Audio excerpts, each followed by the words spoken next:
est 8h01 au studio 4 du centre de production de Mbala2 à la une. Kumba Forever, un hommage national pour les 7 enfants massacrés au Mother Francisca International Bilingual Academy. Drapeau en berne, requiem dans toutes les confessions religieuses du pays. Les échos du deuil national dans ce journal. Et puis en sport football, reprise du championnat de Ligue 1. Les matchs de première journée se joueront en semaine. La Ligue de football professionnel y voit un démarrage plein d'espoir et sans problème. Sur le terrain, victoire 2-0 de Coton Sport de Garoua face à la Panthère. Il est essentiel que les mesures qui ont été indiquées soient absolument respectées par chacun de nous. Lavez-vous régulièrement les mains à l'eau et au savon ou à l'aide d'un gel hydroalcoolique.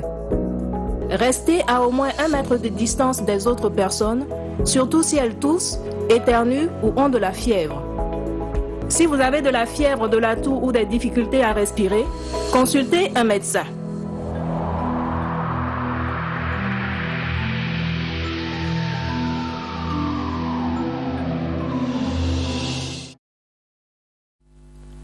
Bonjour à tous et excellent début de mois de novembre. Pour démarrer d'abord cette actualité, le ministre de la Jeunesse et de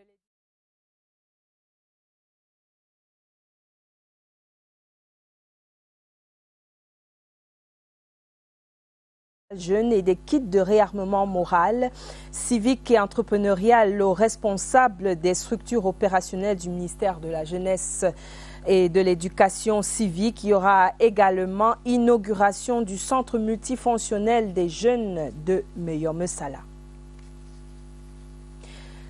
Un accompagnement également aux activités des femmes rurales, des jeunes et des formations sanitaires de Ndian. C'est dans le Lom et Direm, région de l'Est. C'est un geste du Cercle des Amis du Cameroun CERAC déployé là-bas sous la conduite de Christine Solange-Lé, représentante personnelle de la fondatrice du CERAC, Madame Chantal Bia. D'autres précisions dans ce reportage de Eli Omé Ondo, CRTV Est.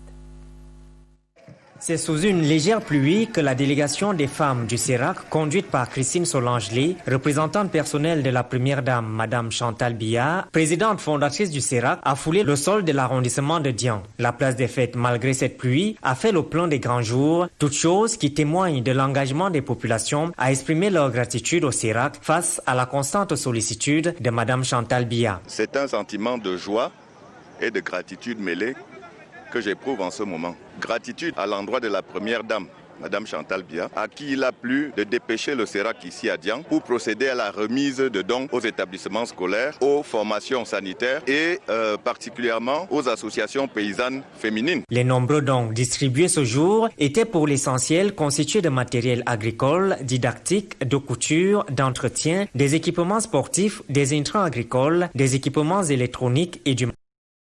Les dons que nous venons de recevoir du CERAC sont considérables et vont renforcer le plateau technique de nos formations sanitaires et également renforcer l'offre à médicaments de nos pharmacies communautaires.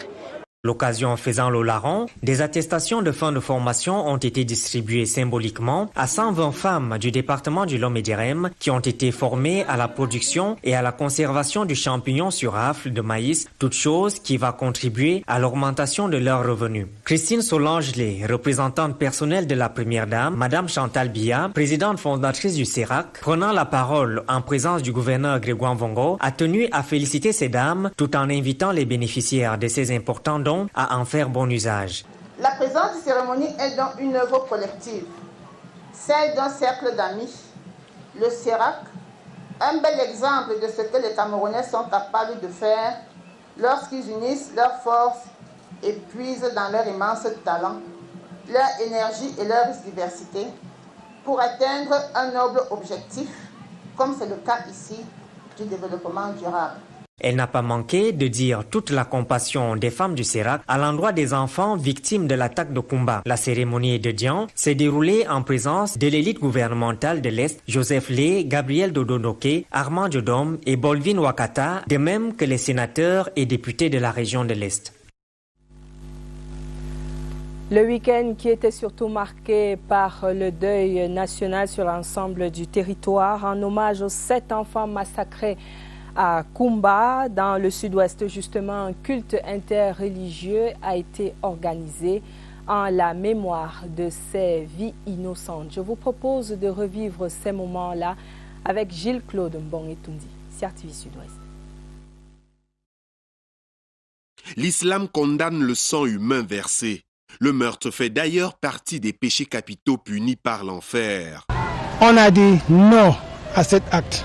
Parce que les enfants là, ce sont les leaders du demain. C'est eux qui sont dans notre place. Mais les gens qui ont fait cette chose, nous, les musulmans, on a dit qu'il faut qu'on cherche les gens là. On met les personnes là en prison.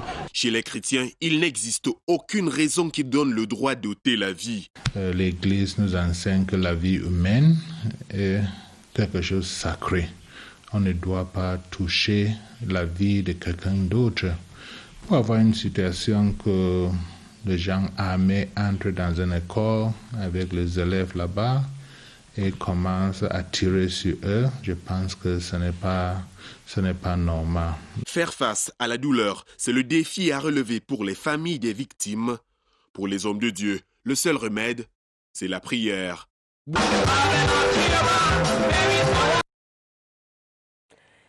Dans la même gamme, l'Église catholique, l'Église presbytérienne camerounaise et la Presbyterian Church in Cameroon ont invoqué le repos des âmes des jeunes élèves de la Mother Francisca International Bilingual Academy de Kumba, dans la région du Sud-Ouest. Hier dimanche était donc jour de Toussaint. On fait la synthèse des voix qui se sont donc élevées dans ces différentes églises.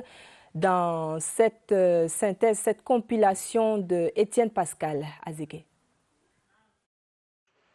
La solennité de tous les saints célébrée ce dimanche à l'église presbytérienne camerounaise, paroisse de Messa, avec une pensée pour les vies des innocents enlevés à Kumba il y a quelques jours. L'église condamne ces actes qui sont produits du côté de Kumba. Et en ces immenses, nous avons axé notre message sur l'espérance de la résurrection. Nous avons fortifié les cœurs des familles respect. La Presbyterian Church in Cameroun de Bastos est restée dans la logique de la prière qui, elle seule, saurait aider le Cameroun à sortir de la dure épreuve qu'il traverse dans les régions du nord-ouest et du sud-ouest. La Presbyterian Church in Cameroun n'a jamais cessé de prier depuis le début de la crise dans les régions du nord-ouest et du sud-ouest pour le retour de la paix, car nous savons que Dieu est le seul recours. S'inspirant de l'évangile de Saint Matthieu, l'archevêque métropolitain de Yaoundé salue les âmes des enfants morts en martyrs. Nos enfants décédés suite à la violence des agresseurs sont des martyrs.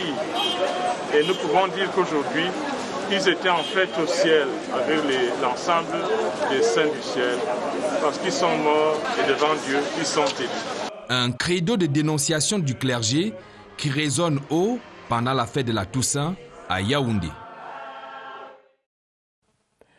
Parlons de tout à fait autre chose à présent. Promotion des petites et moyennes entreprises. Un coup de pouce pour près de 150 entreprises dans les régions de l'Ouest et du Nord-Ouest. Une aide de l'État déclinée via des chèques services d'une valeur totale de 60 millions de francs CFA. La manœuvre, l'Agence de promotion des petites et moyennes entreprises.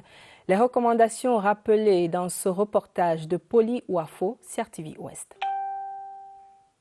Cette cuvée, 52 PME de la région de l'Ouest et 96 du Nord-Ouest reçoivent les chèques services. Il s'agit d'une batterie de mesures d'accompagnement visant à sortir de l'informel les acteurs du secteur agricole et agroalimentaire. C'est des services non financiers. Vous avez eu une double accréditation de ce que nous appelons des coachs d'entreprise qui les accompagnent pour essayer de revigorer, de restructurer les entreprises, de les aider à faire des diagnostics d'entreprise pour faire soit des plans de relance, soit des plans de continuité en cette période difficile. Toujours dans l'optique d'accroître la compétitivité des PME locales, la PME accrédite les experts spécialisés dans la formalisation des entreprises. Un levier actionné par les pouvoirs publics à des fins économiques. Cet appui de l'État est d'abord pour les aider, pour les financer, pour les permettre de s'installer de s'occuper d'eux-mêmes et ensuite de pouvoir créer les emplois. La balle est désormais dans le camp des jeunes entrepreneurs du bassin ouest-nord-ouest.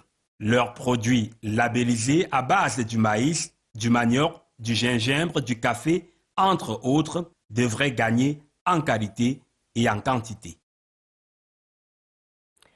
Actualité en bref, ce lundi 2 novembre 2020, préparatif des élections régionales du 6 décembre, un séminaire national de formation des formateurs d'élections s'ouvre ce lundi à Kribi, dans la région du Sud.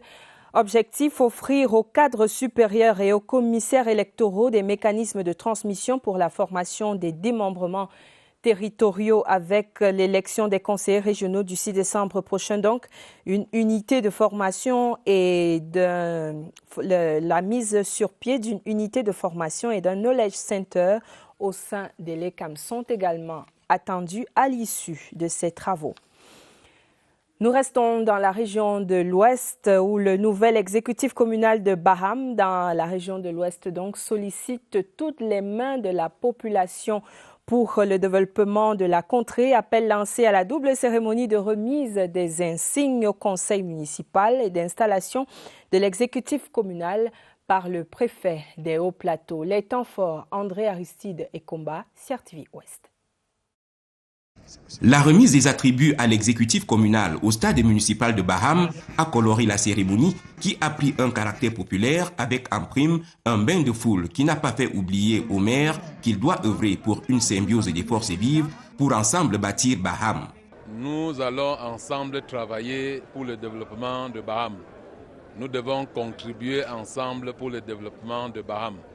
Nous devons aider ensemble les pauvres pour pouvoir les sortir de leur pauvreté. Les autres conseillers municipaux ont reçu leurs insignes en présence d'un important parterre de personnalités politiques, des chefs traditionnels et des hommes d'affaires du département des Hauts-Plateaux. Nous contribuerons à notre façon à apporter tout ce dont ils ont besoin, tout ce qui est de notre possible pour que la commune de Baham ait, n'est-ce pas, des lendemains encore meilleurs. Le professeur Luc Sindjoun, porte-parole de l'élite, a présenté les perspectives de développement de la localité à l'ère des grandes réalisations. Le préfet a invité les élus à l'honneur à savoir saisir l'opportunité de la décentralisation comme levier de développement de proximité. Les populations fondent beaucoup d'espoir sur son engagement à transformer, à œuvrer pour l'amélioration des conditions de vie. En se présentant comme le maire de tout le monde, Dieudonné Kamdem s'est engagé à travailler pour l'émergence de Baham. Et puis, tout à fait autre chose à présent, des bourses scolaires pour récompenser les élèves méritants de Mbalngong. C'est dans le département de la Mefou et à Kono, des régions du centre. Cérémonie déroulée ce week-end sous le patronage du ministre de l'Éducation de base. Je vous propose d'en savoir davantage en suivant ce reportage de Christelle Fouda. Les petits as de Mbalngong récompensés pour leur performance académique. Ils ont reçu des bourses, fruits de leur réussite aux examens session 2020. C'est un sentiment de joie. Je suis même doublement heureux, d'autant plus que non seulement mon établissement a été choisi, mais que la lauréate des lauréats, la majeure des majors au niveau du CP sont de cet établissement. C'est galvanisant, tant pour l'inspecteur que je suis, que pour le corps enseignant, les ouvriers de l'homme, et pareillement pour les élèves. Une cérémonie d'excellence devenue réalité sous le haut patronage du professeur Laurent Serge Tundingwa, ministre de l'Éducation de base. C'est un jour mémorable pour nous parce que son Excellence, le ministre de l'Éducation de base, a bien voulu exceller les lauréates, notamment les filles. Il s'agit d'un message fort pour montrer aux filles qu'elles ont de la valeur et qu'elles peuvent. Après une minute de silence en la mémoire des victimes de l'attaque de Kumba, les récipiendaires ont exprimé leur joie en chant et danse. Et puis en sport football, je vous l'annonçais en titre, la reprise du championnat en Ligue 1 hier dimanche et en match d'ouverture.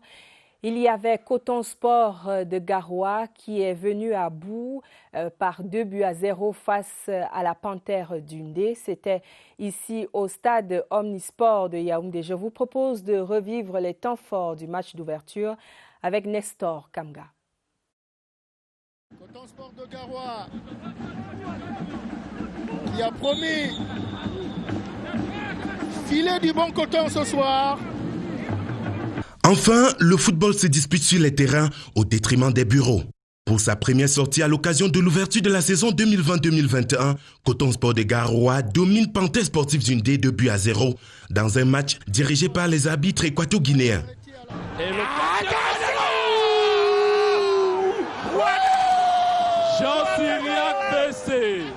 Le but, le deuxième pour les cotonculteurs inscrit par Félix Oukin à la 81e minute de jeu, alors que les fauves d'Undé cherchent en vain à réduire le score.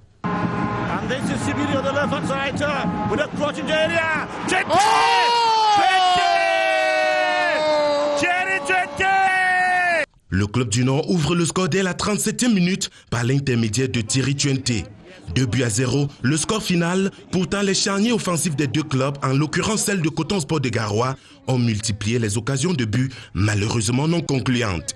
Les spectateurs ainsi que les téléspectateurs ont été gratifiés d'un spectacle en nocturne assez relevé par les deux équipes. Un espoir reste gardé pour un déroulement sans anicroche de la suite de la saison sportive. Et le président de la Ligue de football professionnel a également donné sa parole pour la continuité de cette saison sportive. Le général Semeng, qui était l'invité du 20h30 hier dimanche. C'est ici que ça achève le 8h. Merci de nous avoir suivis. Je vous souhaite de passer un excellent début de semaine. Nos programmes se poursuivent sur nos différentes chaînes.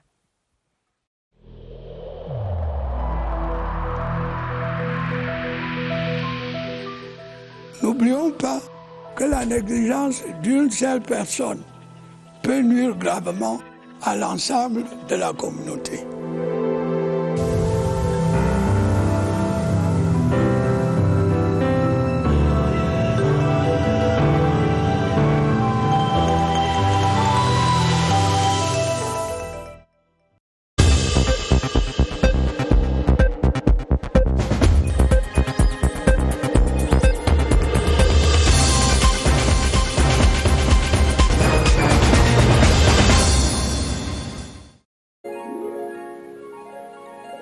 CRTV News, ici, toute l'info.